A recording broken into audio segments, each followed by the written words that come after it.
네, 우리 함께 인사했으면 좋겠습니다. 주님이 우리와 함께 하십니다. 한 번 더, 주님이 우리와 함께 하십니다.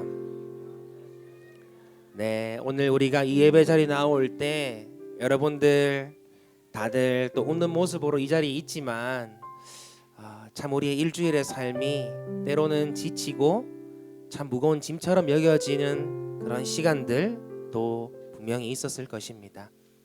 오늘 주님은 우리에게 말씀하시죠. 수고하고 무거운 짐진 자들아 다 내게로 오라. 내가 너희를 쉬게 하리라 말씀하시면서 우리 가운데 참된 쉼과 평안을 주신다고 말씀하셨어요.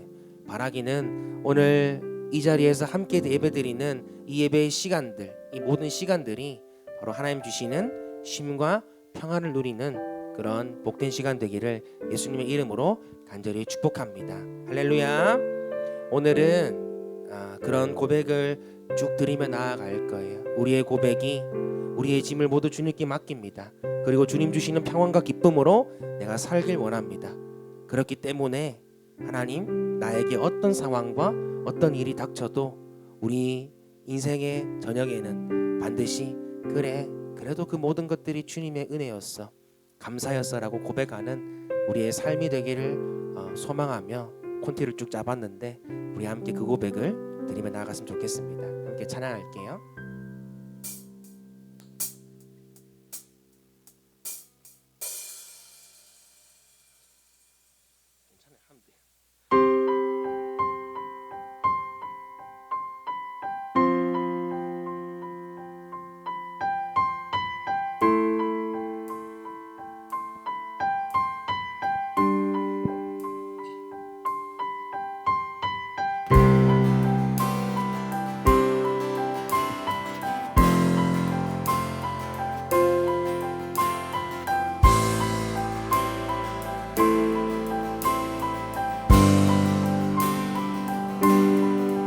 모든 시험 무거운 짐을 주 예수 앞에 아뢰이며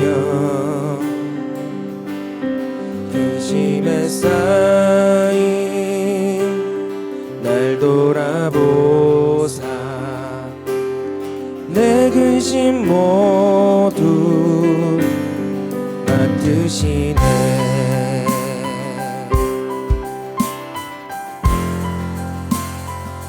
모든 무거운 짐을 다 지시는 주. 내 모든 시험 무거운 짐을 주 예수 앞에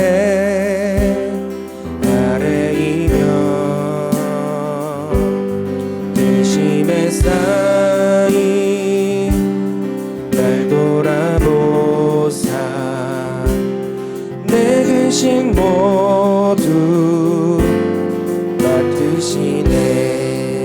무거운 짐을 나 홀로 지고 견디다 못해 쓰러질 때 불쌍히 여겨 구원해 주리. 은혜의 주님 오직 예수.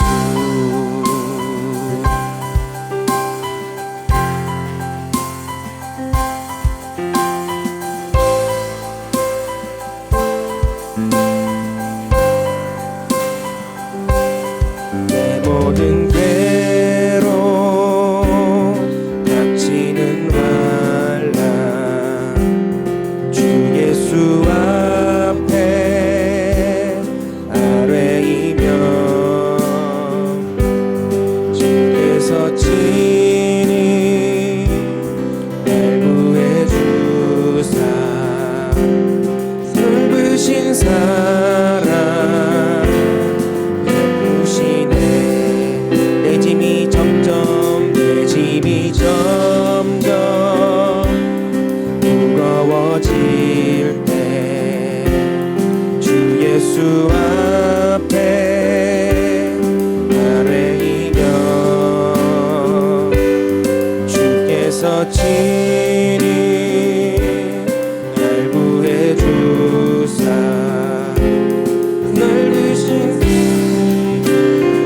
져주시네. 무거운 짐은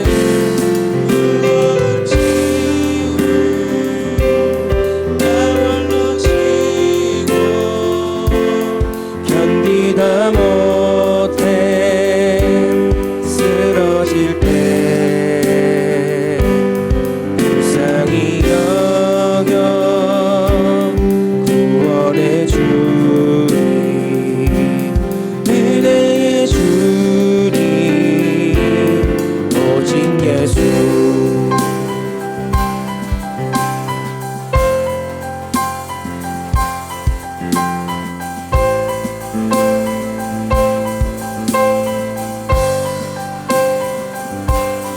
마음의 시험 무거운 죄를 주 예수 앞에 아뢰이며 예수는 나의 능력이 되사 세상을 이길 힘주신 예수는 나의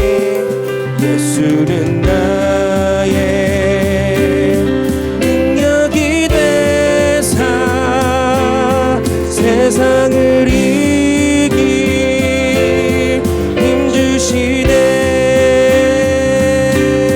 무거운 짐을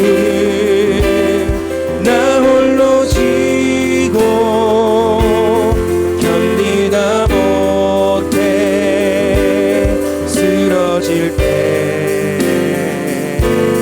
불쌍히 여겨 구원해 주니 은혜의 주님 오직 예수. 무거운 짐을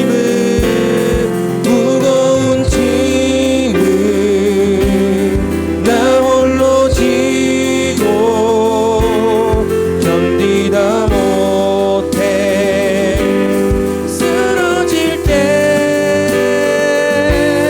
불쌍히 여겨 구원해 주니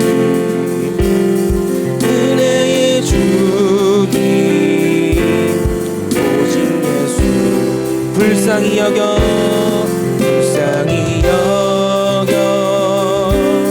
구원해 주니 은혜의 주님 오직 예수. 불쌍히 여겨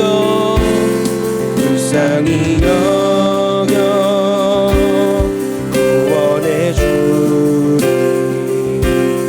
은혜의 주님 오직 예수. 할렐루야. 우리의 삶의 모든 짐들을 맡길 때에 그 모든 짐들을 져주시고 평안을 주시고 기쁨을 주시는 주님을 찬양합니다. 할렐루야.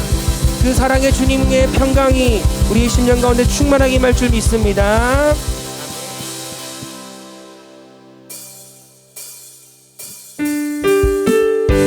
우리 힘차게 박수하며 우리 가운데 놀라운 그 기쁨과 은혜를 주신 그 주님을 찬양합니다. 주 하나님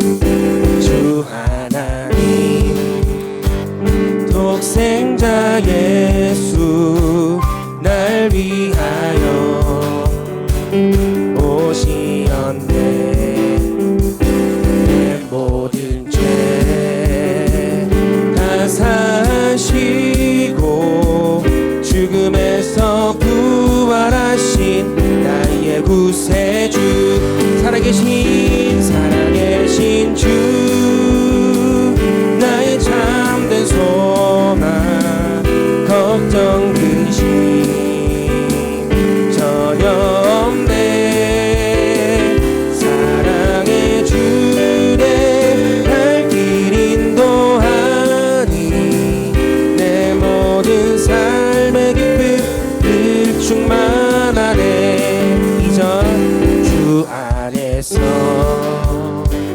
거듭난 생명 도우시는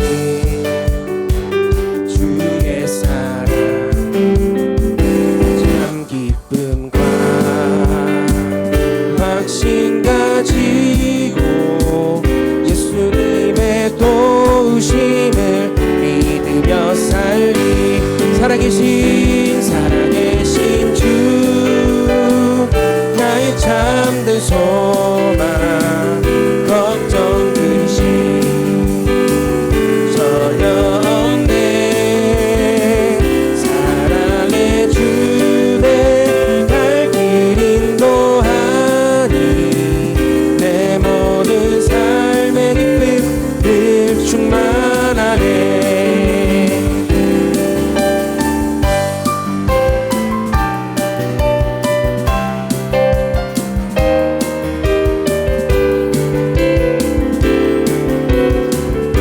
그 언젠가 주 뵐 때까지 주를 위해 싸우리라 승리의 길 멀고 엄해도 주님께서 나의 앞길 지켜주시니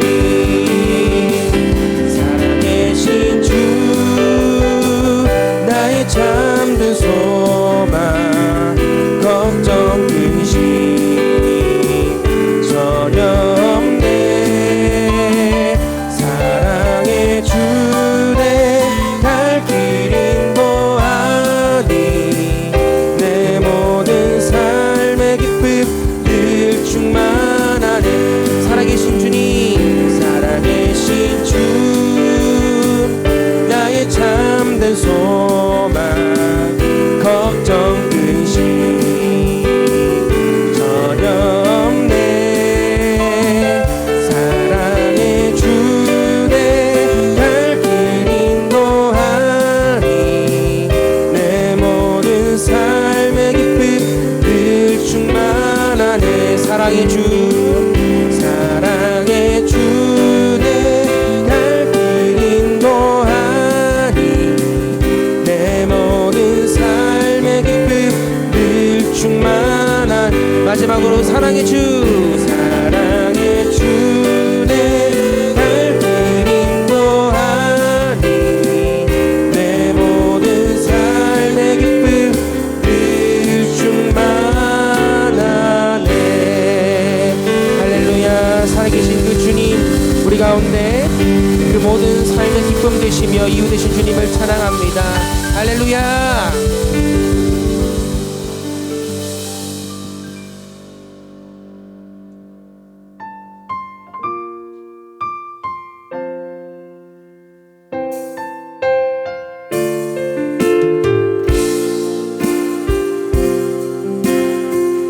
송축해 내 영혼 송축해 내 영혼 내 영혼아 거룩하신 이름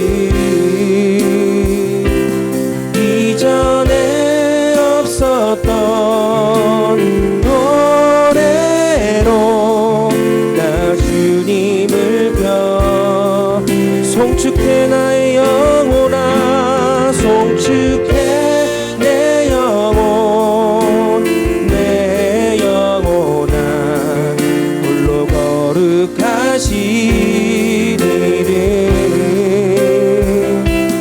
이전에 없었던 노래로 나 주님을 뵙네 우리의 삶의 모든 순간에 주님을 손축하길 원합니다.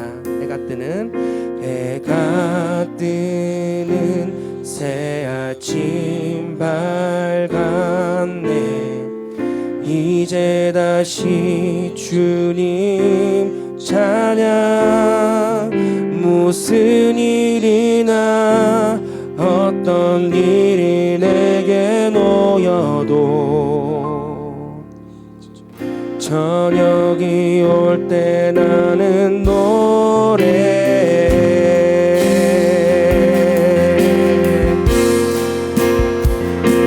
송축해 내 영혼 내 영혼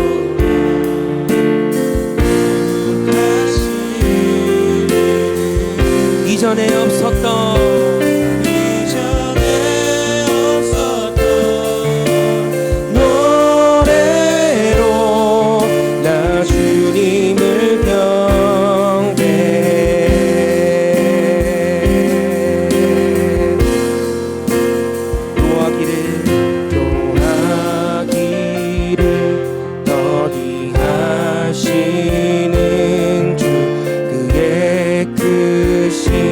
사랑 넘치네 주의 선하심 내가 노래하리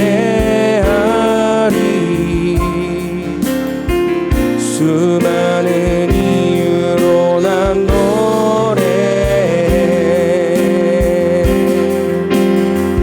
곧 그날에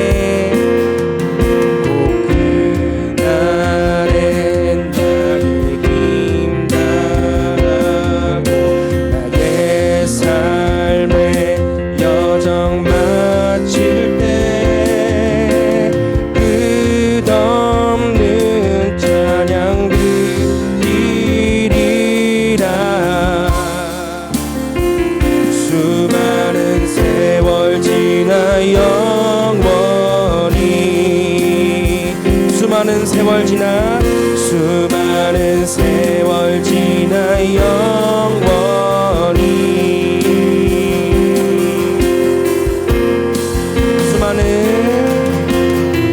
수많은 세월 지나 영원히 송축해 내 영혼 송축해 내 영혼 내 영혼아 홀로 거룩하시리를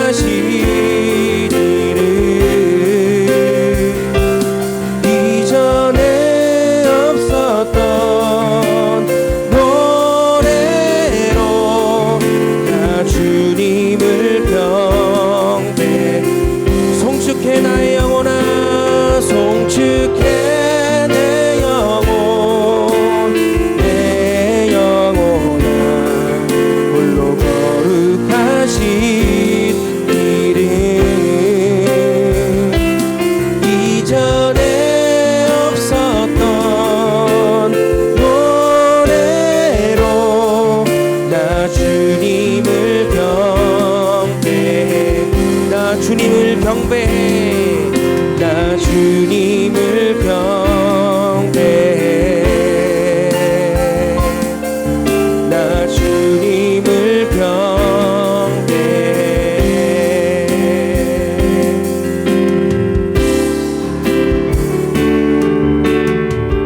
우리 다 함께 자리에 일어나서 주님을 찬양합시다. 오늘도 이 예배 자리 가운데 마르지 않는 샘물로 채우시는 그 주님을 함께 예배합니다.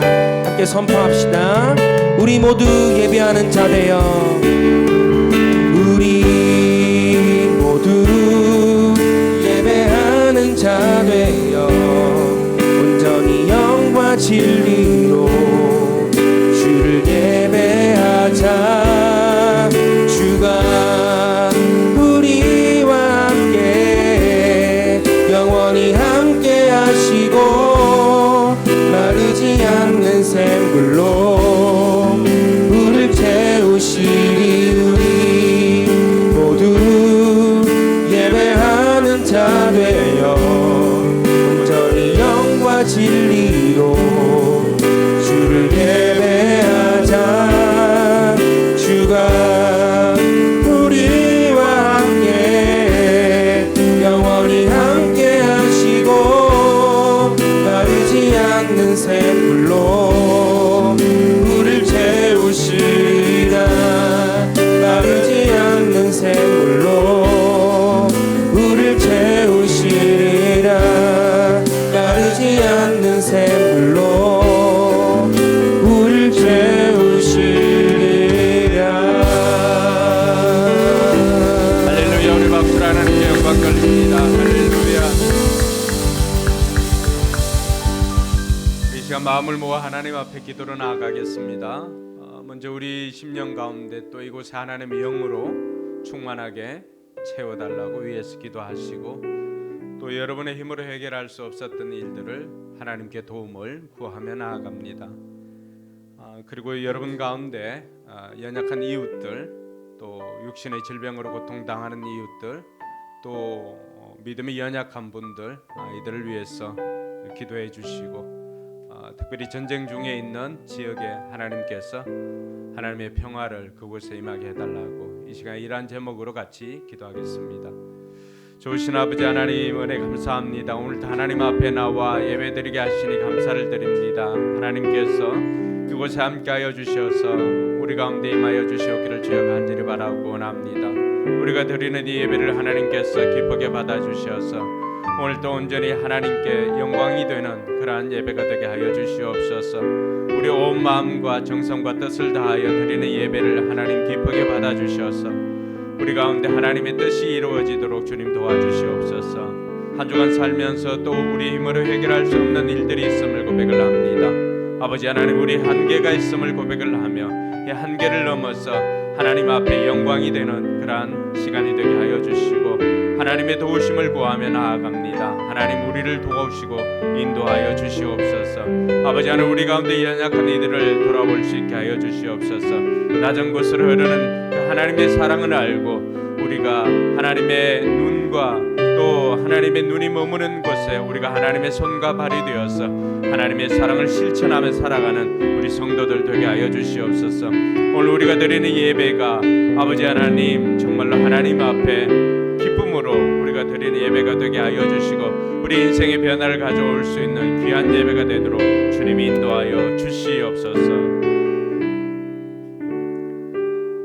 참 좋으신 하나님 아버지 은혜 감사합니다. 오늘도 우리를 예배자로 세워주시니 감사를 드립니다. 우리가 드리는 예배를 하나님께서 기쁘게 받아주옵시고 우리에게는 한량없는 은혜로 충만한 시간 되게 하여 주시옵소서. 감사드리며 거룩하신 예수님 이름으로 기도드리옵나이다. 아멘. 이 시간 우리의 신앙을 사도신경으로 고백하겠습니다. 주문이 되지 않도록 여러분 믿음으로 고백할 수 있기를 바랍니다. 여러분들은 누구를 믿습니까? 나는 전능하신 아버지 하나님 천지의 창조주를 믿습니다. 여러분들은 누구를 믿습니까? 나는 그의 유일하신 아들 우리 주 예수 그리스도를 믿습니다. 그는 성령으로 잉태되어 동정녀 마리아에게서 나시고 본디오 빌라도에게 고난을 받아 십자가에 못 박혀 죽으시고 장사된 지 사흘 만에 죽은 자 가운데서 다시 살아나셨으며 하늘에 오르시어 전능하신 아버지 하나님 우편에 앉아 계시다가 거기로부터 살아있는 자와 죽은 자를 심판하러 오십니다. 여러분들은 누구를 믿습니까? 나는 성령을 믿으며 거룩한 공교회와 성도의 교제와 죄를 용서받는 것과 몸의 부활과 영생을 믿습니다. 아멘. 자리에 앉아서 찬송가 413장 찬양 드리겠습니다.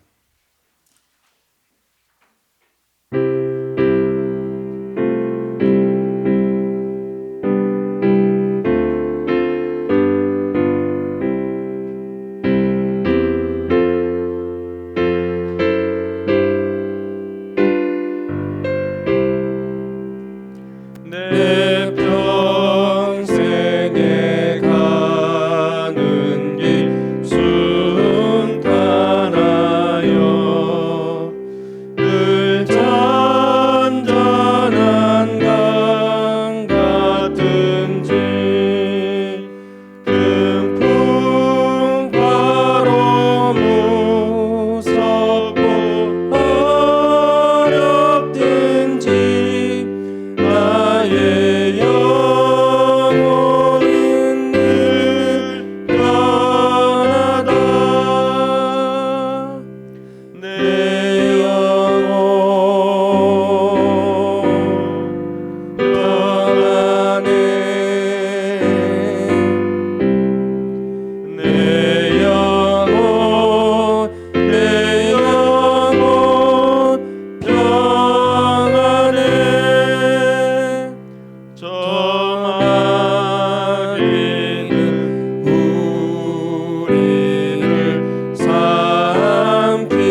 내 영혼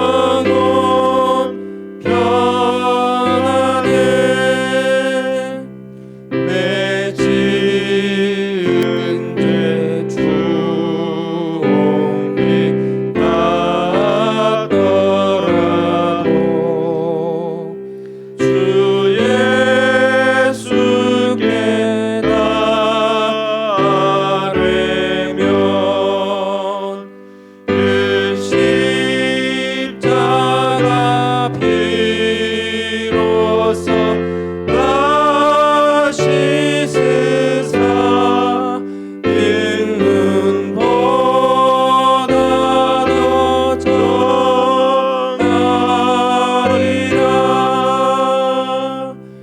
내 영혼 평안해. 내 영혼 평안해. 저 공중에 구름이 일어나면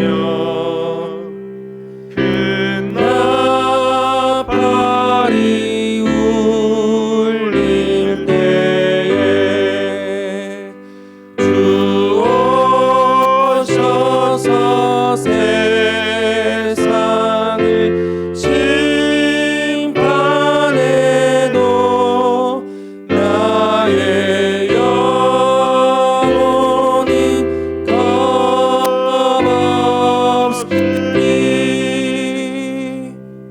내 영혼 평안해. 내 영혼 평안해.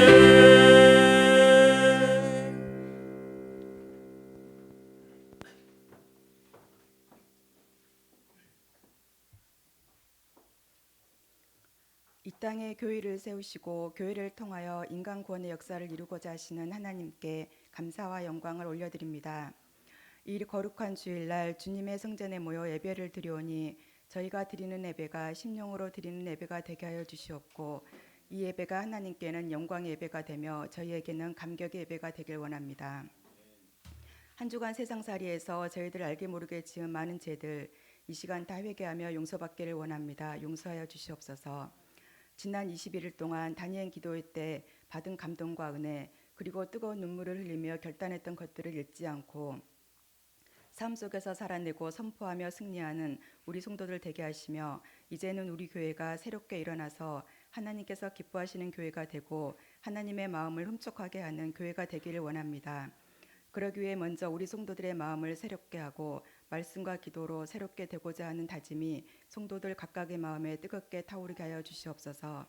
우리 교회가 기도하는 교회, 말씀 따라 살아가는 교회, 이웃을 섬기는 교회, 복음을 위해 노력하는 교회가 되게 하여 주시옵고 우리 성도들로 하여금 십자가만을 바라보며 좌로도 우로도 치우치지 않는 굳건한 믿음의 성도가 되도록 성령님 저희들 가운데 함께하여 주시옵소서. 나라와 민족을 위해 기도합니다. 죄악과 탐욕으로 얼룩진 이 땅과 극심하게 분열된 대한민국을 불쌍히 여겨 주시옵소서. 고금리, 고물가, 저성장, 물가의 생계인 수출이 줄어들며 불안정한 경제 위기, 물가 상승으로 국민들은 힘들어합니다. 통합과 협치를 해야 하는데 극한 대립과 정쟁으로 치닫고 있는 이 나라를 주님 치료하여 주셔서 안정과 평화의 나라가 되게 하여 주시옵소서. 추운 겨울 누군가의 아픔과 눈물을 외면하지 않는 사회가 되게 하옵소서. 한민족의 정과 사랑의 문화를 잊지 않고 현대 사회에도 잘 녹여낼 수 있게 하옵소서. 고아와 과부와 나그네를 홀대하지 말라 하신 하나님의 뜻을 기억하고 복지의 사각지대 가장 낮은 곳을 찾아가게 하옵소서. 말씀을 전하시는 목사님을 위해 기도합니다. 영육간에 강건하게 하시며 눈물로 무릎으로 주님 앞에 나아가는 순간마다 위로하고 힘주시고 능력 주시옵소서. 목회 속에서 어려움이 찾아올 때마다 지혜와 해결책을 주시고 순종하는 마음으로 나아갈 때 도우시는 손길을 항상 경험하게 하옵소서. 이 시간 전하시는 말씀이 온 성도들의 영혼을 솟아있게 하며 한 주간 삶의 방향성이 되길 소망합니다. 삶의 길이 보이고 영적 목마름이 해소되는 놀라운 은혜가 있게 하옵소서. 은혜를 통해 하나님 사랑하는 마음이 더욱 깊어지길 원합니다. 이유한 목사님께도 건강과 평안을 허락하여 주셔서 성령 충만함으로 모든 사역을 잘 감당하게 도와주시옵소서. 믿는 자들에게 하늘의 소망을 바라보게 하시는 예수님의 이름으로 기도드립니다. 아멘.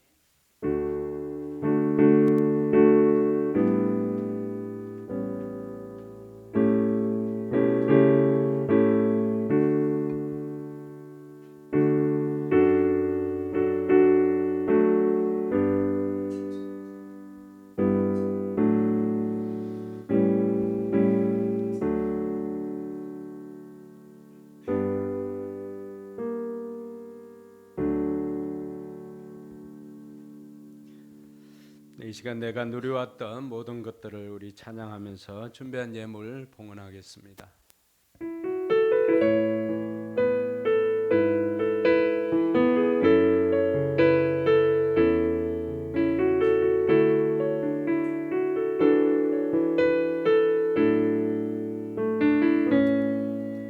내가 누려왔던 모든 것들이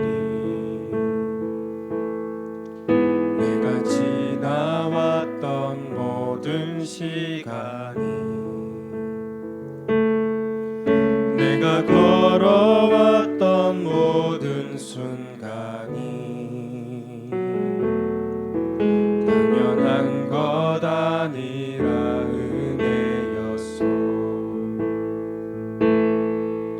아침에 해가 뜨고 저녁에 노을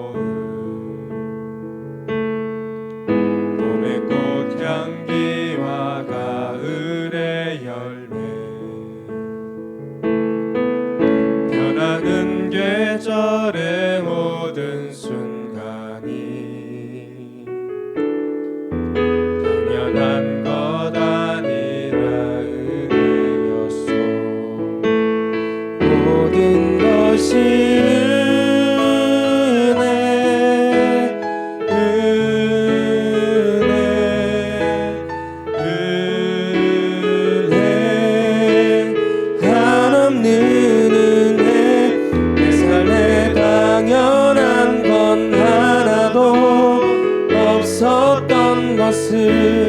모든 것이 은혜였소.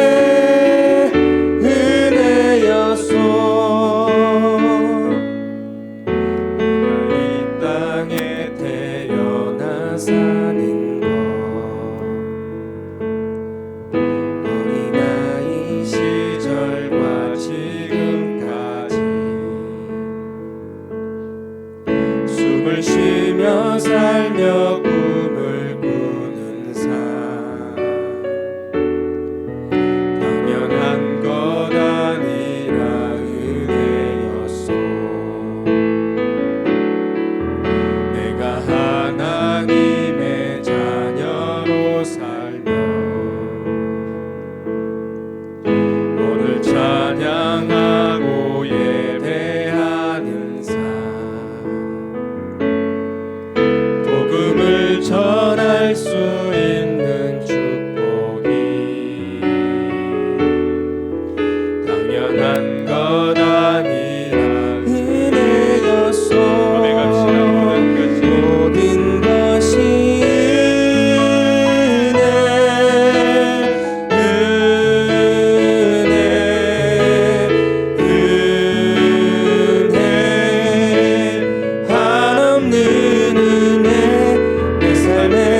드린 예물을 위해서 기도하겠습니다. 하나님 아버지 안에 감사합니다. 오늘도 하나님 앞에 나올 때 귀한 예물 정성껏 준비하여서 드리는 손길들이 있습니다. 기억하여 주시고 저들의 삶에 하나님의 은혜가 넘치게 하여 주시고 또 하나님을 만나는 귀한 은혜가 있게 하여 주시옵소서. 10의 1조를 구별하여서 드리는 손길들 하나님 그들의 삶에 땀과 눈물을 기억하여 주시고 사는 날 동안 물질의 고통 당하지 않도록 하나님께서 풍성하게 공급하여 주시옵소서. 아버지 하나님 그들의 삶에도 물질로 사는 인생이 아니라 하나님으로 사는 인생임을 고백합니다. 먼저 하나님 나라와 의를 위해서 드리는 인생입니다. 아버지 하나님 그 삶을 기억하여 주시고 그 삶에 먹고 마시고 입는 모든 것들뿐만이 아니라 그들의 앞길도 하나님께서 책임져 주시옵소서. 여러 가지 감사 제목으로 또 감사의 물을 올려드립니다. 하나님께서 기억하여 주셔서 저들의 삶에 더욱더 감사가 넘쳐나게 하여 주시고 우리 인생이 감사로 날마다 하나님 앞에 영광 돌리는 인생 되게 도와주시옵소서. 선교 예물과 주일 예물을 올려드립니다. 하나님 기억하여 주시고 하나님께 영광이 되게 하여 주시옵소서. 아버지 하나님 드릴 마음은 있으나 형편이 여의치 않고 또 믿음이 연약하여서 드리지 못하는 이들 아버지 하나님 드릴 때 받는 은혜를 기억하면서 드릴 수 있는 믿음까지 자라게 하여 주시옵소서. 예물이 쌓이는 곳마다 영혼 구원의 역사가 일어나게 하여 주시고 우리 교회가 하나님의 일들을 감당하고자 할 때 예물이 부족해서 물질이 부족해서 하지 못하는 일이 없도록 하나님께서 날마다 풍성하게 공급하여 주시옵소서. 감사드리며 거룩하신 예수님 이름으로 축복하며 기도드리옵나이다. 아멘.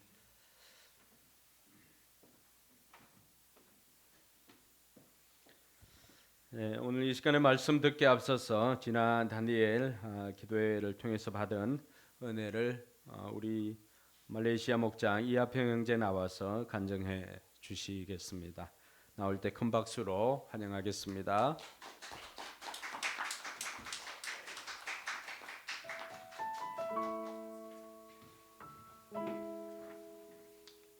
안녕하세요. 말레이 목장 목원 이하평입니다. 오늘은 다니엘 기도회를 통해 받은 은혜를 짧게 간증하려고 합니다. 근 몇 달간 여러 사정으로 인해 마음이 많이 지치고 힘든 상황이 있었습니다. 그래서 매일의 기도와 오감일기로 하나님의 일하심을 기대하면서 살아가고 있었습니다. 근데 하지만 기도하는 것들에서 진전이 없었고 지쳐가던 찰나에 다니엘 기도회가 시작되었습니다. 이전까지의 제 삶은 받은 은혜가 있으면 다짐만 했다가 실천에 옮기지 못하고 그 은혜를 붙잡지 못하는 삶을 살았던 것 같습니다. 그래서 삶의 변화를 원했지만 개인의 경건이나 VIP 전도를 포함한 삶의 모든 부분에서 정체된 신앙생활을 했던 것 같습니다. 하나님께서는 그런 저를 불쌍히 여기셨는지 다니엘 기도에 간증하시는 분들마다 받은 은혜를 삶으로 실천해 나갔을 때 어떤 변화가 있었는지에 대해 보여주셨습니다. 기도를 할 때 문제에 초점을 두는 것이 아닌 문제를 해결하시는 하나님을 바라보게 해주셨고 늘 말씀 있는 것이 부족했던 저에게 매일 5장씩 말씀을 읽게 해주셨습니다. 또 기도 제목이 이루어지지 않을 때가 있었는데 그를 통해서도 감사할 수 있는 삶을 살게 해주셨습니다. 많은 기대가 있었던 기도 제목이었지만 내가 더 준비되어야 되겠다는 생각을 주셨고 이제까지 힘들었던 상황들이 하나님께서 나를 부르시려고 내게 주셨던 고난이었구나라는 생각을 하게 되었습니다. 어떤 순간에도 감사를 할 수 있는 마음을 갖게 된 것 같습니다.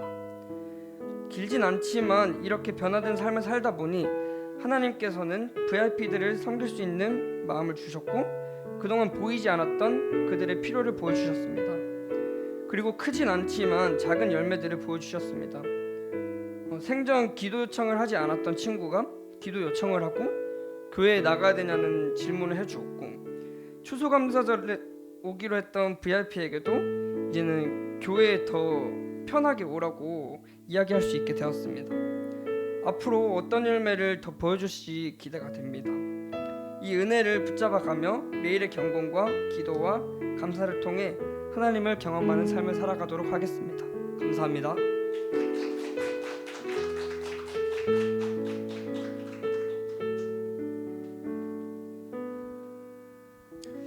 네, 이외에도 다니엘 기도회나 또 자신의 삶에 있었던 일들을 또 간증하기를 원하는 분들은 저희들에게 이야기를 해주시면은 저희들이 간증할 수 있도록 자리를 마련하겠습니다. 네, 오늘 하나님 말씀은 사도행전입니다. 우리가 그동안 계속해 왔었는데 11월 달에 할 수 없었죠. 사도행전 24장 1절에서 27절까지 말씀 중에 오늘은 24절에서 27절까지 같이 읽겠습니다. 우리 자리에 일어나서 사도행전 24장 24절로 27절까지 같이 읽겠습니다. 같이 읽습니다. 며칠 뒤에 벨릭스가 유대 여자인 자기 아내 드루실라와 함께 와서 바울을 불러내어 그리스도 예수를 믿는 믿음에 관하여 바울이 설명하는 것을 들었다. 바울이 정의와 절제와 장차 올 심판에 관해서 말할 때에 벨릭스는 두려워서 이제 그만하면 되었으니 가시오. 기회가 있으면 다시 당신을 부르겠소 하고 말하였다.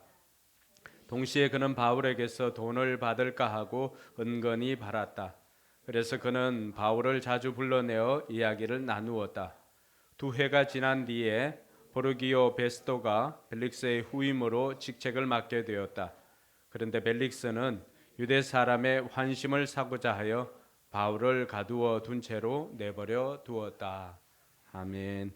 네, 앞뒤 좌우로 5분에게 복을 빌어 주시기 바랍니다. 하늘 복 많이 받으세요. 네, 하늘 복 많이 받으세요. 하늘 복 많이 받으세요.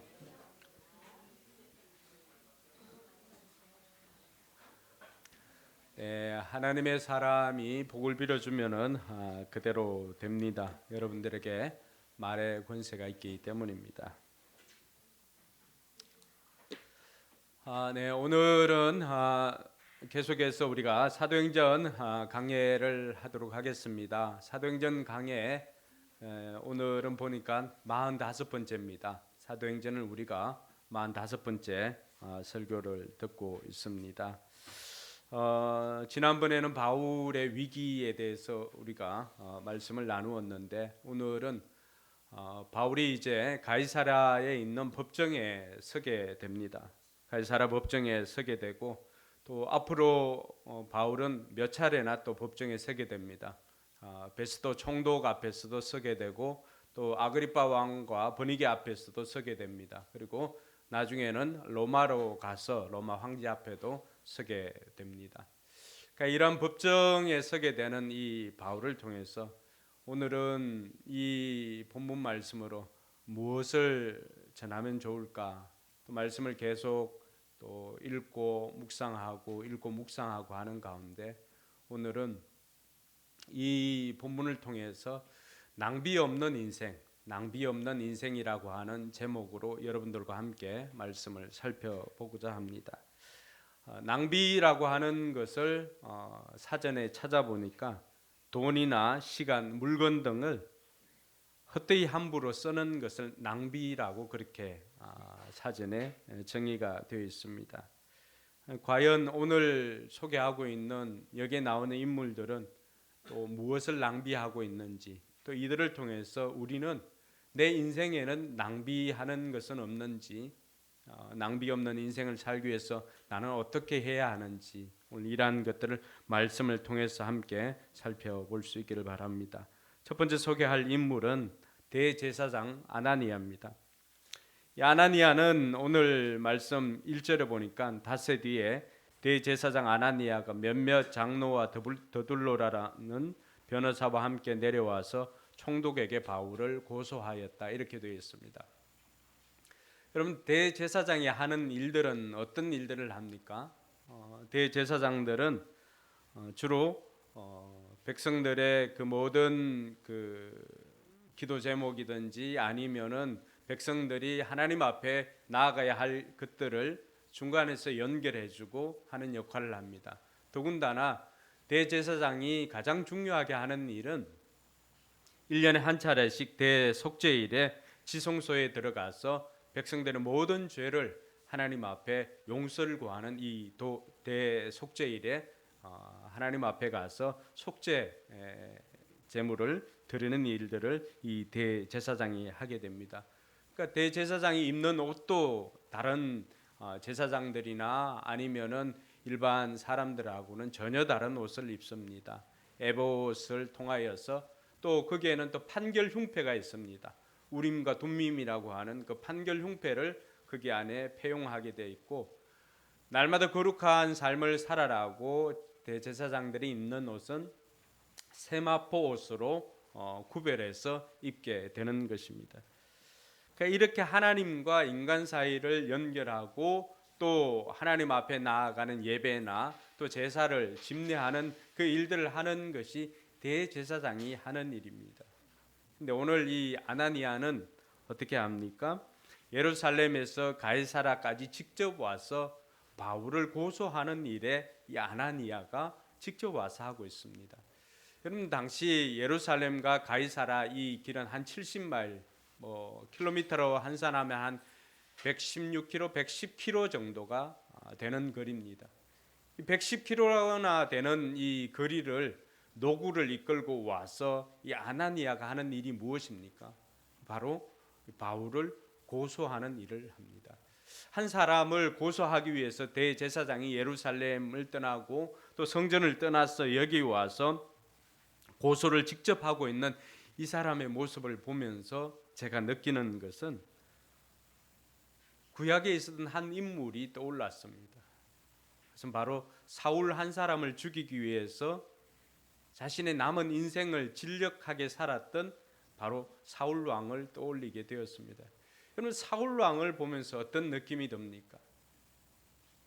사울은 천천히요 다윗은 만만이라고 하는 그 노래소리를, 백성들의 노래소리를 듣고는 왕으로 있었지만은 늘 다윗에 대한 그 시기와 질투로 인해서 남은 생애를 이 다윗을 죽이는데 남은 생애를 자신이 가지고 있는 모든 권력을 동원해서 살아왔던 이 사울이나 오늘 자신이 가지고 있는 모든 권력이나 모든 권한들을 다 사용해서 한 사람 이 바울을 죽이고자 하는 이 아나니아나 크게 다를 바가 없더라고 하는 것입니다.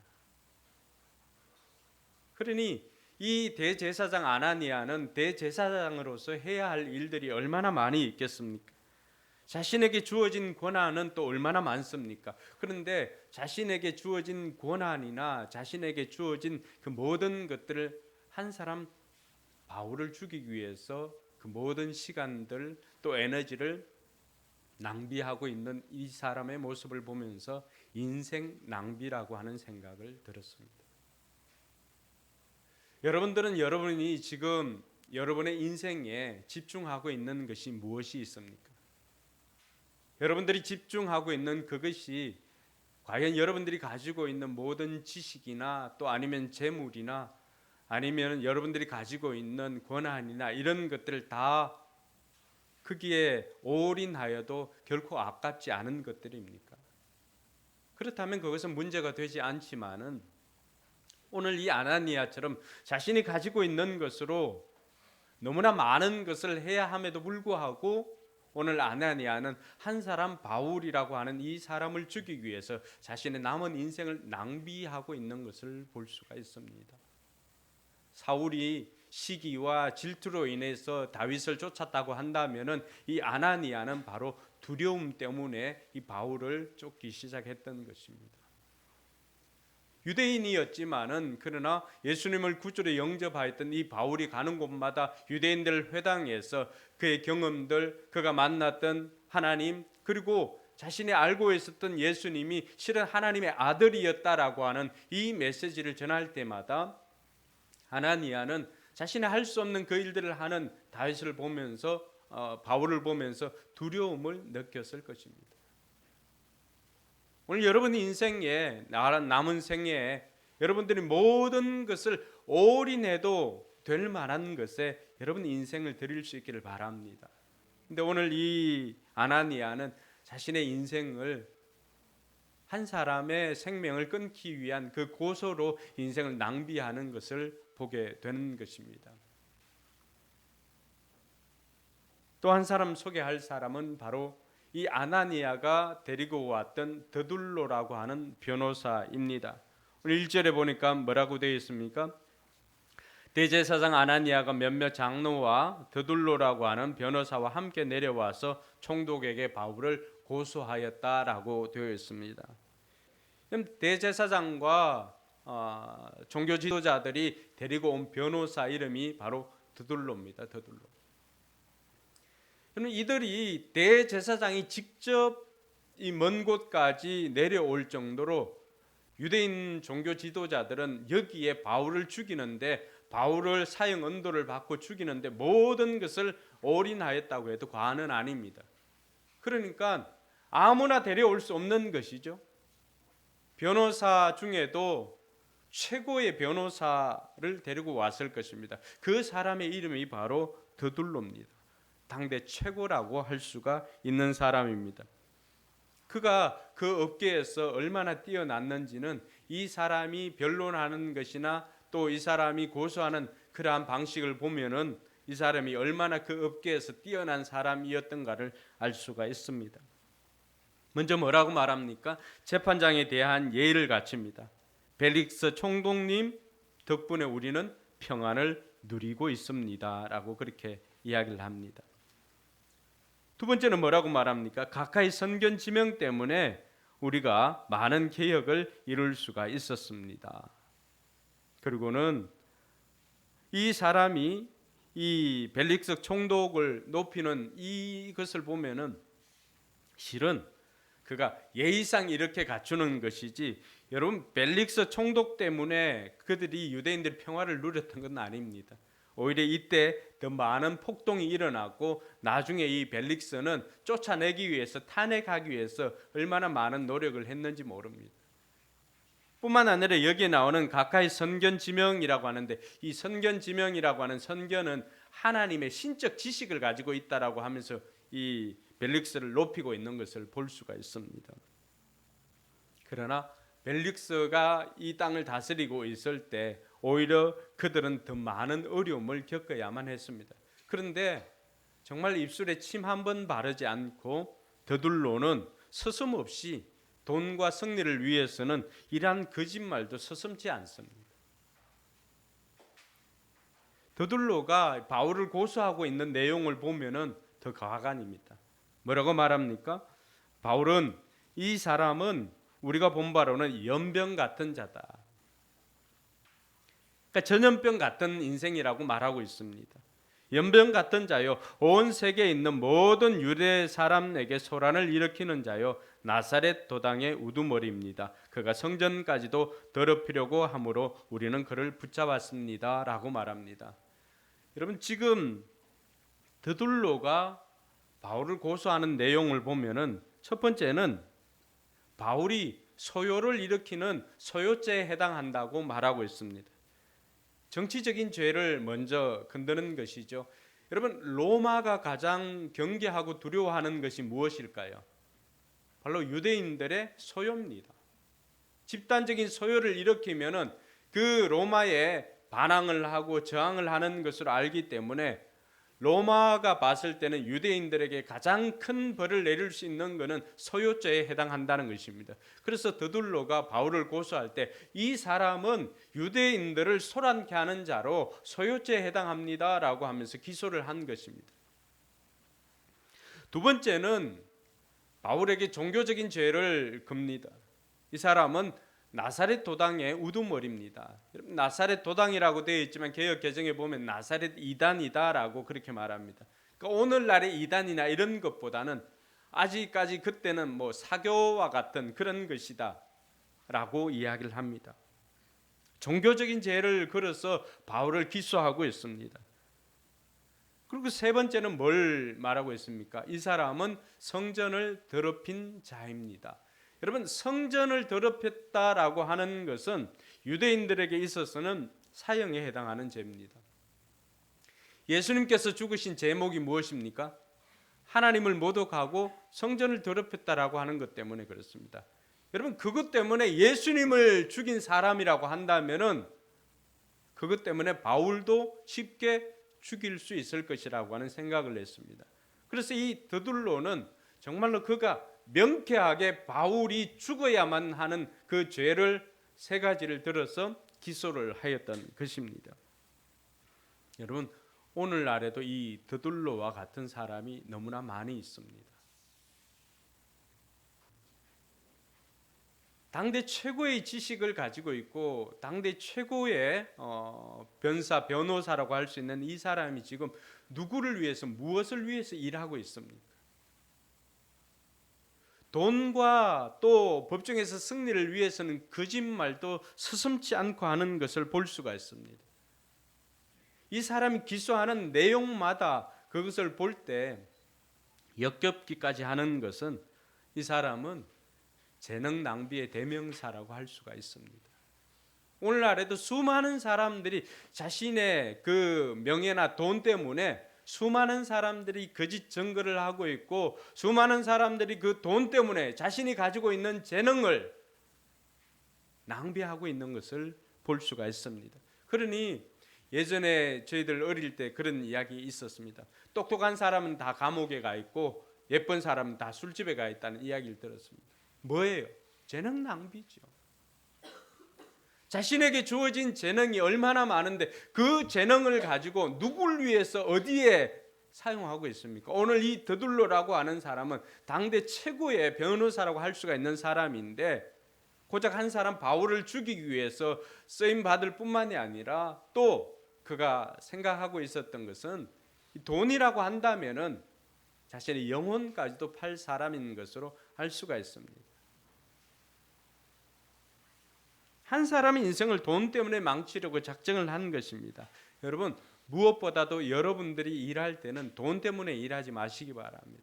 여러분들이 회사에 다닐 때도 회사의 기밀을 엄청 많은 돈을 준다고 해도 다른 회사에 팔아 넘기거나 이런 일들은 없어야 할 것입니다. 여러분들을 일하게 하는 여러분의 내적인 동기가 무엇입니까? 오늘 이 드둘로는 수많은 것들을 가지고 있지만 그러나 이 사람을 일하게 만드는 것은 돈이었습니다. 그러니까 어떻게 하든지 이 법정에서 이것을 승리하기 위해서 그는 있지도 않은 것들을 과감하게 이야기를 할 뿐만이 아니라 오늘 그가 제시하였던 이 세 가지도 바울에 의해서 조목조목 저항을 당하게 될 것입니다.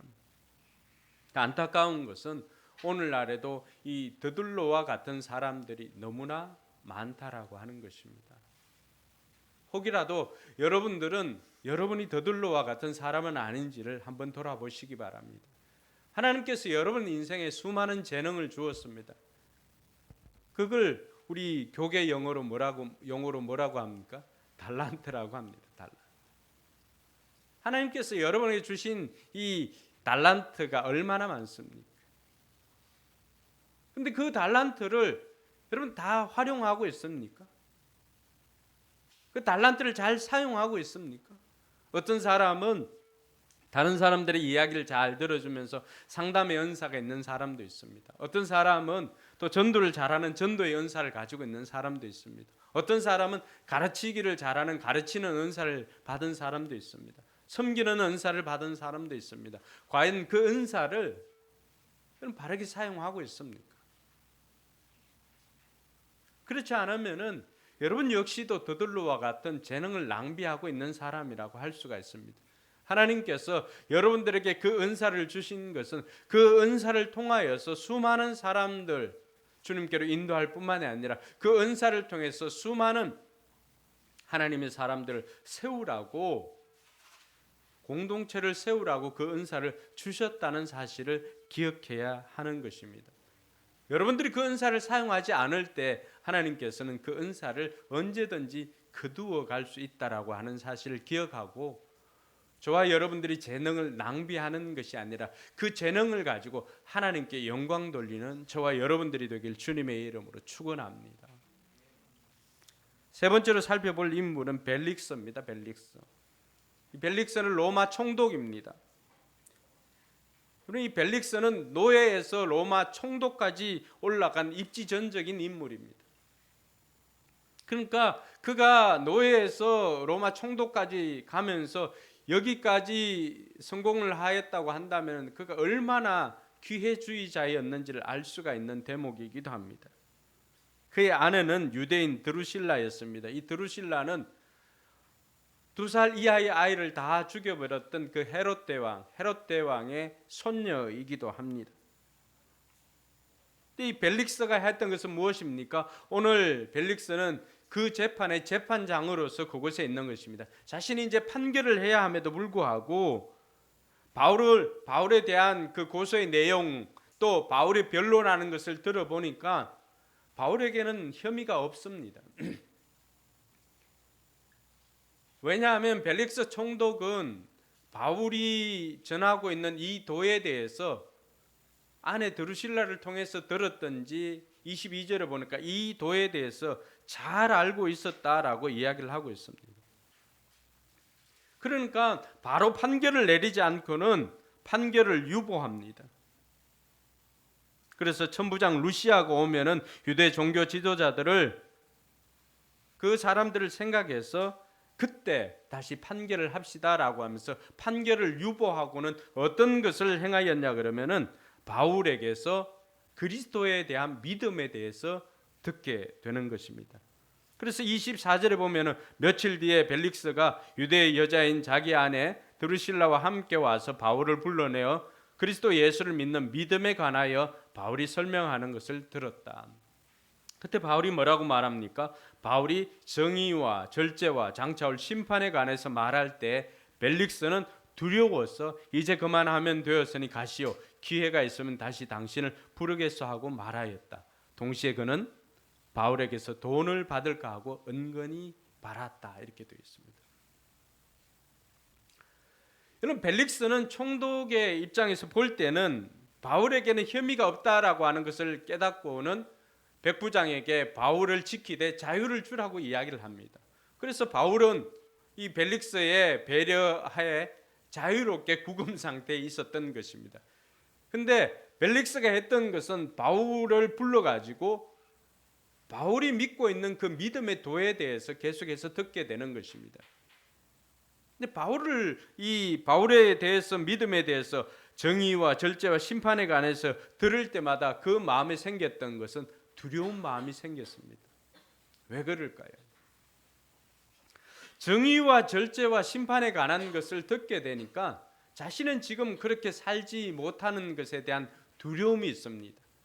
그 심판에 대해서 들을 때마다 자기가 행했던 그 모든 것들을 보니까 그 심판에서 자유로울 수 없다라고 하는 것을 깨닫게 되는 것입니다. 여러분 같으면 이런 두려운 상황에서 여러분은 무엇을 택하겠습니까? 그는 그 자리에서 바울을 통해서 바울이 믿는 예수 그리스도를 자신도 영접하고 새로운 삶을 살아야만 했을 것입니다. 그럴 때 이 벨릭스는 두려움에서 벗어나서 진정한 자유를 누리게 될 것입니다. 그런데 그 마음속에는 26절에 보니까 뭐가 들어있습니까? 동시에 그는 바울에게서 돈을 받을까 하고 은근히 바랐던 것을 볼 수가 있습니다. 여러분 바울에게서 돈을 받을까 하고 생각해낸 그 생각은 어디에서부터 비롯되었을까요?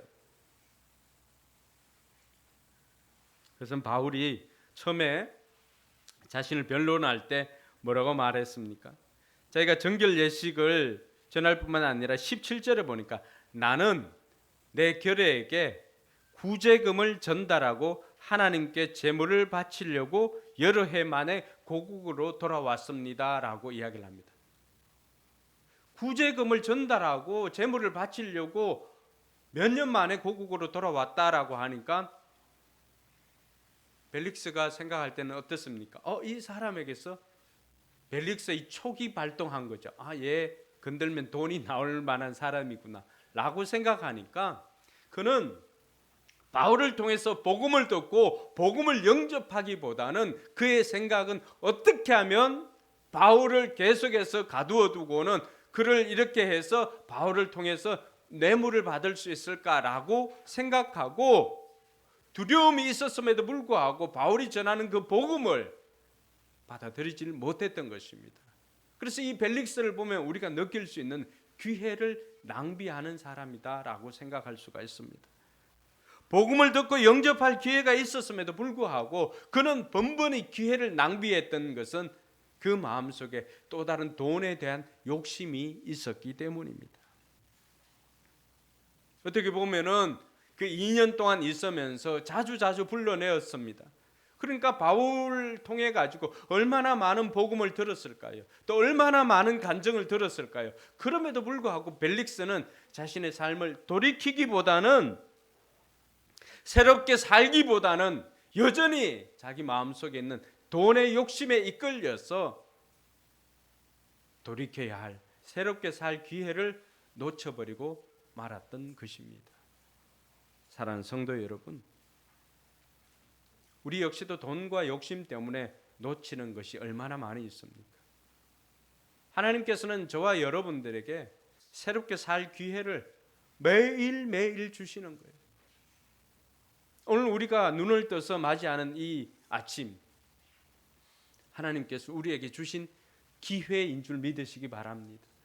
어제까지는 정말 하나님 뜻대로 살지 못하고 정말 후회되는 인생이었다고 생각한다면은 내가 내 의지로 살아가려고 하다 보니까 넘어지고 번번이 내 욕망 앞에서 넘어지고 죄 앞에서 넘어지고 하여튼 그런 인생이라고 한다면은 오늘 이 하루 주신 것은 우리에게 정말 하나님 뜻대로 한번 살아보라고 주신 기회임에도 불구하고 벨릭스처럼 돈이나 다른 욕심 때문에 놓쳐서는 안 된다라고 하는 것을 보여주는 것입니다. 사랑하는 성도 여러분, 하나님께서 저와 여러분들에게 주시는 이 기회는 얼마 있는지 우리는 다 알 수가 없습니다. 그래서 바울을 통해서 우리에게 주신 말씀이 무엇입니까? 세월을 아끼라, 때가 악하니라. 여러분, 그 세월을 다른 말로 대체한다면 시간을 아끼라고 할 수도 있습니다. 그러나 좀 더 정확하게 바꾼다면 기회를 아끼라고 하는 것입니다. 여러분, 기회의 신이라고 하는 것을 제가 종종 보여드렸지요. 기회의 신은 어떻습니까? 앞에는 얼굴이 그 머리가 수북하지만 뒤에는 민머리입니다. 뒤에는 대머리입니다. 뭘 의미합니까? 기회는 앞에 왔을 때 잡는 것이 지나가서는 잡을 수가 없습니다. 그리고 이 발 뒤꿈치에 뭐가 있습니까? 날개가 달려 있습니다. 작은 날개가 달려 있어서 앞에 올 때 잡지 못하면 지나가서는 도무지 잡을 수 없는 그런 것이 기회인 것입니다. 벨릭스도 마찬가지였습니다. 얼마나 많은 기회가 주어졌습니까? 복음을 듣고 그가 변화해서 새롭게 살 기회가 많이 주어졌음에도 불구하고 그는 자신 내면에 있는 그 돈의 욕심 때문에 그 기회를 번번이 놓치고는 결국에는 나중에는 탄핵당하게 되었던 것입니다. 사랑하는 성도 여러분, 하나님께서 여러분들에게 주시는 기회가 있습니다. 하나님 나라를 위해서 섬길 수 있는 기회를 주셨습니다. 하나님 앞에 헌신할 수 있는 기회도 주셨습니다. 변화해서 새롭게 살 수 있는 기회를 매일매일의 삶을 통해서 여러분들에게 주고 있습니다. 여러분들에게 주어진 그 기회를 여러분 놓치지 말고 붙잡고 헌신하고 섬기면서 순종하면서 그 기회를 통하여서 하나님께 영광 돌리는 저와 여러분들이 되길 주님의 이름으로 축원합니다. 그리고 나머지 바울입니다. 바울의 인생을 보면은 낭비하는 인생이 없습니다. 오늘 더둘로라고 하는 변호사가 와서 조목조목 그 지적을 냈던 고소의 세 가지 내용을 바울은 하나하나 반박합니다. 여러분, 지금 바울이 서 있는 그 자리가 어디입니까? 로마에서 로마 총독이 있죠. 그리고 유대 종교 지도자들이 오고 대제사장이 있습니다. 그리고 거기엔 탁월한 변호사인 더둘로가 와 있습니다.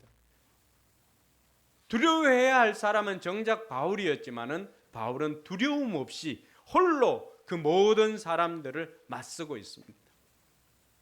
여러분들이 법정에 설 일은 없기를 바랍니다.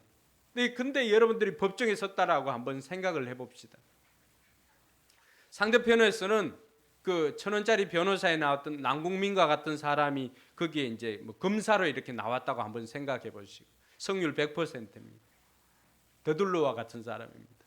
근데 여러분들은 여러분을 위해서 변호해 줄 사람이 한 사람이 없습니다. 여러분, 우리가 구청에 가거나 경찰서에 가서도 이걸 어떻게 써야 될지 행정 문서만 봐도 덜덜덜덜 떠는 우리가 법정에 서서 변호사 없이 혼자 서가지고 여러분의 상황을 변호한다고 한번 생각해 보십시오.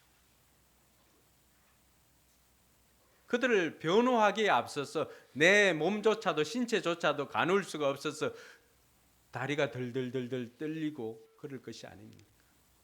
예전에 우리가 이 유턴을 하지 말아야 될 자리에서 유턴을 하고 했을 때 경찰이 뭐 1098 쓰세요, 1098 쓰세요 하고 이러면 그 두렵고 떨리는 마음을 잡을 수가 없었을 때가 있었습니다.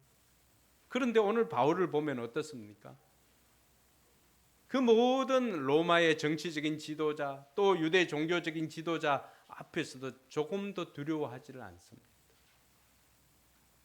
그리고 더둘로가 고수한 내용을 하나하나 홀로 반박합니다. 11절에 보니까 소요를 일으켰다라고 하는 것에 대해서 11절에 뭐라고 말하면 내가 예배하러 예루살렘에 올라간 지 열 이틀밖에 되지 않았습니다. 근데 열 이틀 중에 5일은 어디에 있었습니까? 좀 갇혀서 가이사랴에서 갇혀 있었지 않습니까? 7일을 있는 동안에 어떻게 소요를 일으킬 수 있느냐라고 반박을 하는 것이죠. 더군다나 이 사람들이 고발하는 이 사람들이 내가 성전에서나 회당에서나 아니면 성 밖에서 누구를 만나서 군중을 선동하거나 모으는 것을 본 사람이 없습니다. 증인도 없고 뭐도 없는 거예요. 증거도 없는 것입니다. 그리고 그들이 나를 이단이라고 말하는 나사렛 도를 믿는데 그것은 사실입니다. 근데 나사렛 도, 나는 도를 따르는 사람인데 그 도는 뭡니까? 영어로 하면 the way입니다. 그 길을 따르는 사람이다라고 하는 거예요. 이것은 바울이 고민하였던 이야기일 수가 있습니다. 그러면서 그가 뭐라고 말합니까? 나는 우리 조상의 하나님을 섬기고 율법과 예언서에 기록된 모든 것을 믿는 사람입니다. 그러니까 성경을 믿는 사람. 여러분, 율법과 예언서는 뭐예요? 그 당시에 있는 구약 성경을 말하는 것입니다. 그러니까 자기는 뭐라는 사람이에요? 나는 이단이 아니라 나는 성경을 믿는 사람입니다라고 변론을 하였던 것입니다.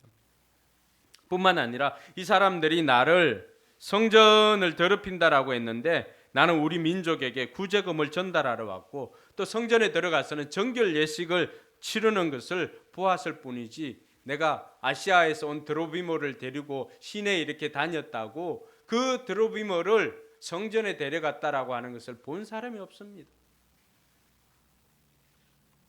내용 하나하나를 다 반박하고 오히려 기회가 주어지면 그 믿음의 도를 증거하였던 이 바울을 통해서 우리는 낭비 없는 인생의 대표적인 사람을 볼 수가 있습니다.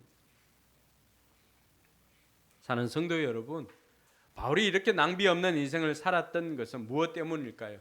그리고 우리는 어떻게 하면 낭비 없는 인생을 살 수가 있을까요? 첫 번째는 성경대로 믿는 믿음 때문이었습니다. 바울은 성경대로 살았던 사람입니다. 14절에 보면은 우리 조상의 하나님을 섬기고 율법과 예언서에 기록되어 있는 모든 것을 믿는다는 사실입니다. 바울은 자기가 다른 것을 따르는 사람이 아니라 율법과 예언서인 그 당시에 성경이라고 하는 구약 성경을 그런 믿는 사람이었음을 말합니다. 그런 자기가 어떤 사람인 것을 말합니까? 나는 도를 따르는 사람입니다. 그 길을 따르는 사람. 어떻게 보면은 그 길을 따르는 사람들은 오늘 저와 여러분들뿐만이 아니라 교회가 걸어가야 하는 그 길을 제시해 주는 것이라고 할 수가 있습니다. 여러분, 예수님께서는 자신을 뭐라고 표현했습니까? 요한복음 14장 6절에 나는 곧 길이요 진리요 생명이라고 했습니다. 가장 먼저 뭐라고 말합니까? 나는 길이다. 너희들이 따라갈 길이다. 너희들이 아버지께로 가야 하는데 나를 통해서 가지 않으면 갈 수 없는 아버지께로 갈 수 있는 유일한 길이다라고 하는 것을 소개하고 있는 것입니다.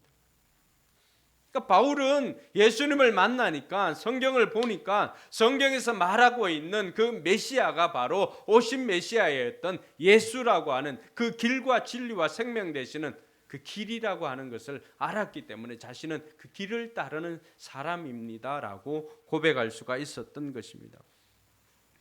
그러니까 요한복음 8장 32절에 있는 것처럼 진리를 알지니 진리가 너희를 자유롭게 할 것이다. 바울이 두려움 없는 인생을 살아갈 수 있었던 것, 낭비 없는 인생을 살아갈 수 있었던 것도 그가 성경대로의 삶을 살았기 때문입니다. 오늘 저와 여러분들의 삶에도 마찬가지입니다. 우리가 낭비 없는 인생을 살아갈 수 있는 정말로 소중한 것은 우리가 말씀대로 사는 것입니다. 성경대로 사는 것입니다. 지난번에도 이야기했지만 성경 우리 인생의 행복의 매뉴얼이라고도 할 수가 있지만은 성경 우리 인생의 매뉴얼이라고 할 수가 있습니다. 내가 어떻게 살아야 되고 내가 왜 살아야 되고 내가 누구인가에 대한 그 모든 것들이 기록되어 있는 것이 이 성경입니다. 바울은 그것을 깨달았기 때문에 성경을 믿고 성경을 따르고 있노라고 그렇게 말하고 있는 것입니다. 그러니까 그 인생이 낭비 없는 인생이 될 수밖에 없었던 것입니다. 우리가 조혜련 집사님을 통하여서 다니엘 기도회 때 많은 은혜를 받았습니다. 근데 그 중에 정말로 큰 은혜는 자신뿐만이 아니라 주변에 있는 사람들까지도 함께 성경을 읽고 더군다나 어머님, 자기 그 친정 어머니가 늦게 신앙을 또 신앙생활을 하고 또 늦게 믿게 되었지만 글자도 모르는 그분이 성경을 읽게 된 것입니다. 할렐루야. 그 수십 독을 한 것이죠. 여러분 예수 믿는다고 하면서 지금까지 성경을 몇 번 읽어왔습니까? 그러니 우리는 다 알지도 못하고 다른 사람이 우리에게 성경을 묻거나 성경을 가지고 얘기를 해도 우리는 멍하니 있는 것입니다. 왜 우리 인생이 낭비가 있을까요? 우리가 성경을 모르기 때문에 그렇습니다. 성경을 모르니 내가 누구인지를 잘 알지를 못합니다. 그러니까 늘 정체성의 혼란이 있는 거예요. 너희는 세상의 빛이다, 너희는 세상의 소금이다고 말해주고 있지만은 오히려 우리는 세상과 동화되어서 세상화되어 가고 있는 것이 우리의 모습입니다. 바울을 기소했던 더둘로가 바울에 대해서 뭐라고 말합니까? 이 사람은 세상을 전염시키는 자다.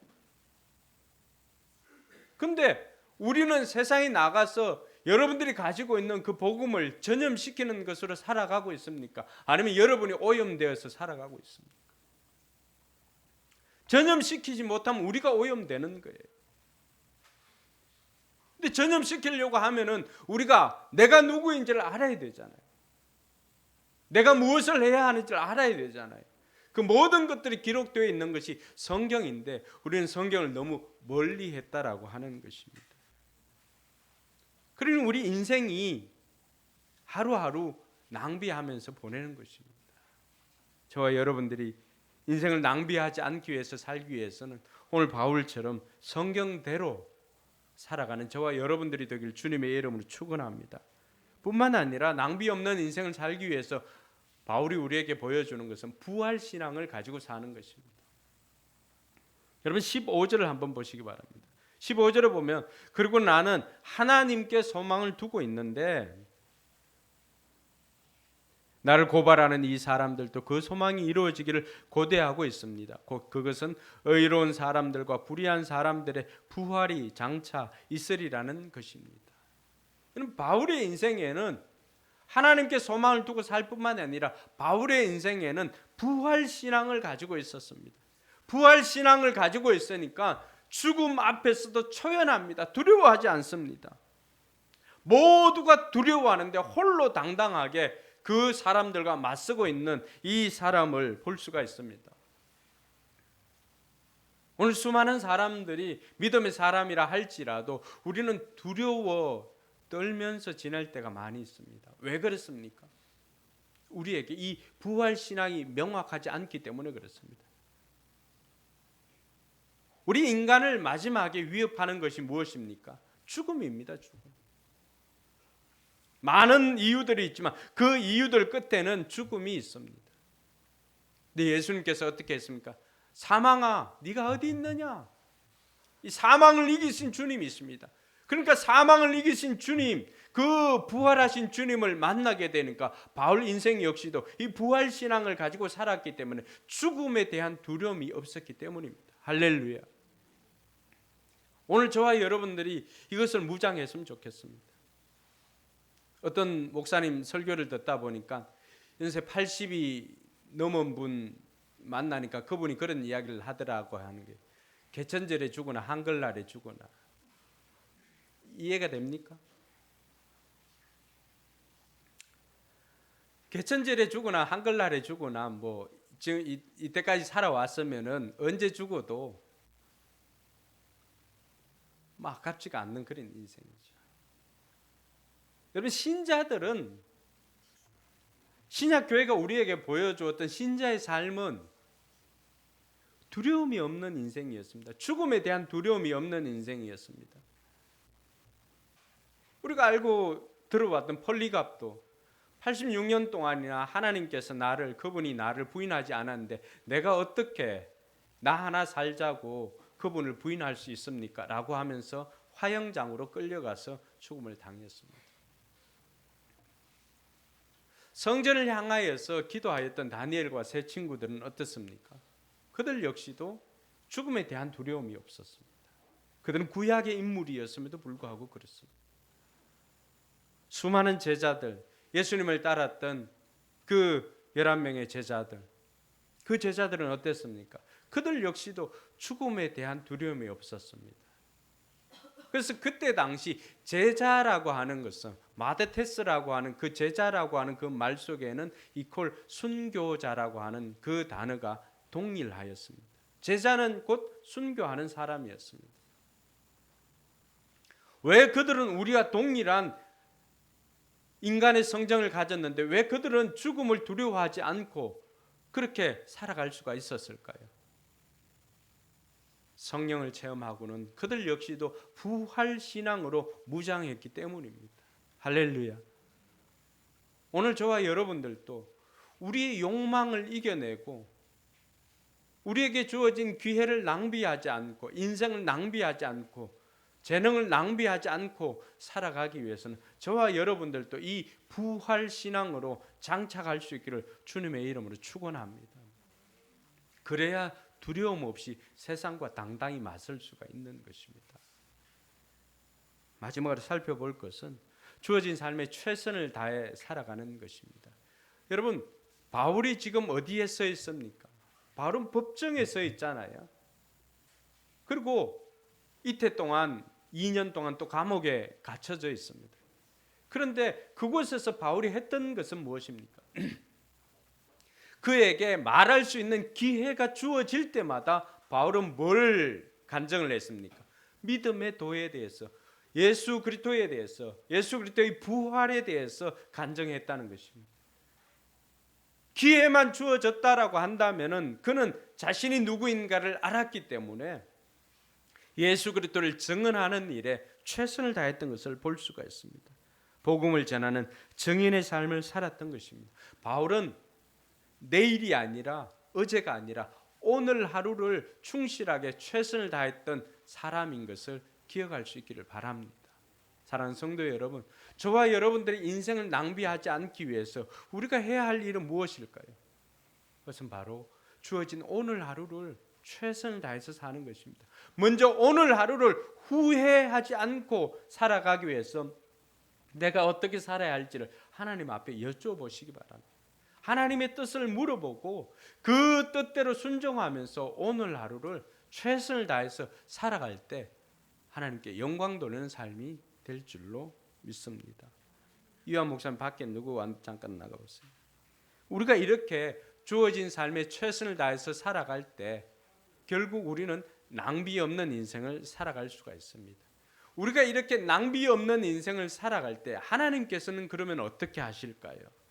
여러분, 이 이태 동안 2년 동안이나 이곳에 감옥에 갇혀 있었던 이 바울이지만 그 인생에는 결코 시간 낭비 없도록 하나님께서 만들어 주었습니다.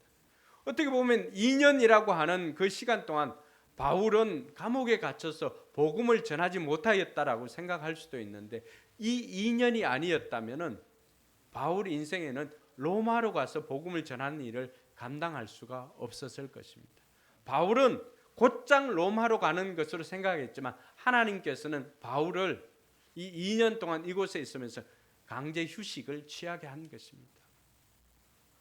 쉼 없이 달려온 인생입니다. 때로는 여러분들도 원하지 않는 병원에 들어갈 때도 있죠. 여러분, 그때는 하나님께서 여러분들 강제로 휴식시키는 것입니다. 그 시간들을 통하여서 자신의 인생을 돌아보면서 또 앞으로 달려갈 길을 준비하는 시간으로 만들어갈 수 있기를 바랍니다. 여러분, 우리가 생각할 수 있는 거, 바울이 만약에 벨릭스가 봤을 때는 아무 혐의가 없었잖아요. 그래서 벨릭스가 바울을 석방해 주었다. 석방해 주었으면 바울은 어떻게 되었을까요? 석방해서 바울은 어떻게 되었을까요? 복음을 잘 전할 수 있었을까요? 우리는 몇 주 전에 살펴본 바로는 바울을 죽이기 전까지는 먹지도 마시지도 않고 하는 40여 명의 특공대가 있다는 것을 우리가 익히 들어 알고 있을 것입니다. 여차하면 바울은 여기서는 벨릭스에게서는 풀려날 수도 있을 수도 있겠지만, 그러나 바울의 생명은 그렇게 길지가 않았을 것입니다. 그가 해야 할 많은 일들이 있음에도 불구하고 그의 생명은 자객들에 의해서 죽음을 당했을 것이라고는 우리가 쉽게 상상할 수가 있는 것입니다. 이 2년 동안 바울은 가장 안전한 곳에서 하나님의 보호하심 가운데 거하게 되었고, 뿐만 아니라 그는 이곳을 통해서 많은 학자들이 생각을 할 때 그런 이야기를 합니다. 이 2년 동안 히브리서 저자는 누군지는 밝혀지진 않았지만 이 바울이 누가에게 이야기함으로 누가가 기록했지 않았을까 하는 생각을 합니다. 어떤 사람은 바울이 기록했을 것이라고 하는 생각을 해봅니다. 이때 동안 2년 동안 그 시간들이 결코 낭비되지 않았다라고 하는 것은 그 이후에 바울의 사역을 보면 알 수가 있는 것입니다. 사랑하는 성도 여러분, 하나님께서 우리가 낭비 없는 인생으로 하루하루를 살아갈 때 하나님께서 우리 인생을 보호하시고 책임지시고 인도하신다는 사실을 깨닫고 오늘도 저와 여러분들이 낭비 없는 인생을 살아갈 수 있기를 주님의 이름으로 축원합니다. 기도하겠습니다. 여러분, 오늘 말씀을 생각하면서 나는 낭비하는 인생을 살고 있지는 않는지 한번 돌아보아야 할 것입니다. 자신의 인생을, 한 사람의 인생을 망치기 위해서 사용하였던 그 대제사장 아나니아, 그리고 당대 최고의 실력을 갖추고 있었던 이 더둘로는 자기의 재능을 돈과 양심을 팔면서 돈에 의해서 거짓말도 서슴지 않고 살아가고 있는 이 더둘로, 벨릭스 역시도 돈에 정신이 팔려서 수많은 복음을 들을 기회가 있었음에도 불구하고, 복음을 받아들일 기회가 있었음에도 불구하고 그것을 놓쳐버렸던 벨릭스. 나는 오늘 내게 주어진 시간이나 내가 만나는 사람이나 내가 해야 할 일들, 나는 최선을 다해서 감당하고 있는지, 지금 내가 이 자리에서 내가 해야 할 일, 지금 이 시점에서 내가 해야 할 일, 나는 낭비 없이 잘 감당하고 있는지 다시 한번 돌아볼 수 있기를 바랍니다. 그리고 지금까지 말씀을 읽지 않았다면 오늘부터라도 하나님, 제가 성경의 사람이 되겠습니다, 말씀을 읽겠습니다, 결단할 수 있기를 바랍니다. 뿐만 아니라 죽음에 대한 두려움으로 아무것도 할 수 없었던 그 인생에서 이제는 부활 신앙을 장착함으로 두려움 없는 인생을 살겠습니다 결단하고, 매일매일 내게 주어진 이 하루를 후회 없이 보내기 위해서 최선을 다하며 살겠습니다 결단하는 저와 여러분들이 되기를 소망합니다. 같이 기도하겠습니다.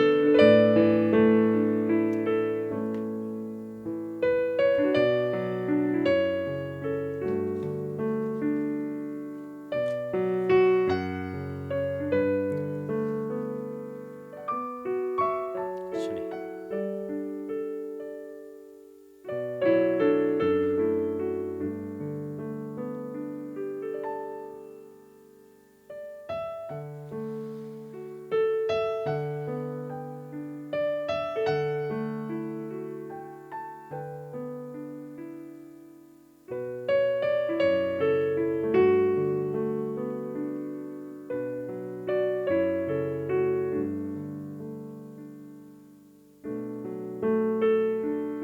이제 자리에 일어나서 하나님 나는 선한 능력으로 재능을 낭비하지 않고 살아가겠습니다 결단하면서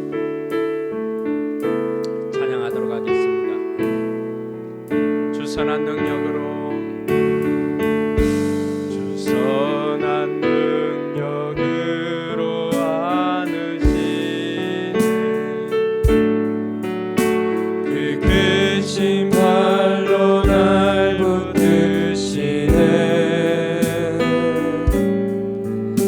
절망 속에도 흔들리지 않고 사랑하는 주 얼굴 보아리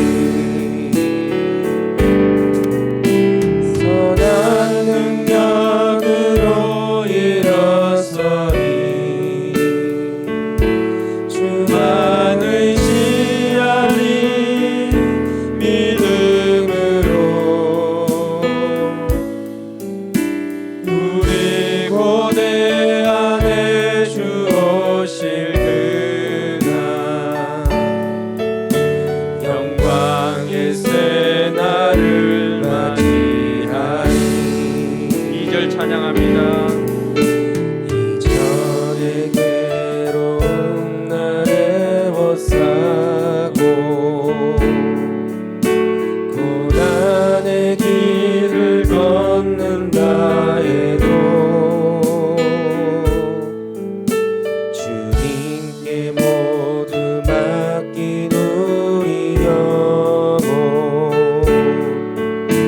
끝내 승리의 날을 맞으리 선한 능력으로 일어서리 주만 의지하리 믿음으로 우리 고대 안에 주 오실 그날 영광의 새 날을 맞이하리 주님이 마신 고난의 선잔을 주님이 마신 고난의 선잔을 우리도 감사하며 받으리